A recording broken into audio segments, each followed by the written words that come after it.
Welcome back to weekend food and travel. ఈరోజు నేను malai bun taste చేద్దామనేసి మన చాయ్ వాళ్ళకి వచ్చేసాను మన తిరుపతిలో. అండ్ దీని ఒక ప్రైస్ వచ్చేసి 40 రూపీస్ అంట. హైదరాబాద్ దాకా ఎందుకు పోవడం, మన తిరుపతిలో ట్రై చేద్దామని వచ్చాను. ఆ బనానా అలా తుంచుకుంటే చాలా సాఫ్ట్గా అంటే చాలా సాఫ్ట్గా ఉంది. అండ్ ఆ మలైలో అలా డిప్ చేసుకొని తింటూ అంటే చాలా టేస్ట్గా ఉంది. హైదరాబాద్ ఎందుకు వెళ్ళడం, ట్రైన్ టికెట్ దండగా మన తిరుపతిలో చాయ్ వాళ్ళ ఉంది కదా. అండ్ అడ్రస్ విషయానికి వచ్చేస్తే ఎయిర్ బైపాస్ సర్కిల్ నుంచి ఎంఆర్పల్లి సర్కిల్కి వెళ్ళేటప్పుడు రైట్ సైడ్లో ఉంటుంది.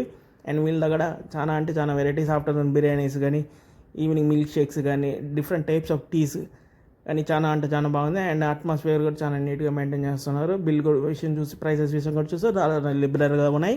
మీలో ఎంతమంది ట్రై చేశారో ప్రతి ఒక్కరు కామెంట్ సెక్షన్లో తెలియజేయండి. Thank you for watching weekend food and travel.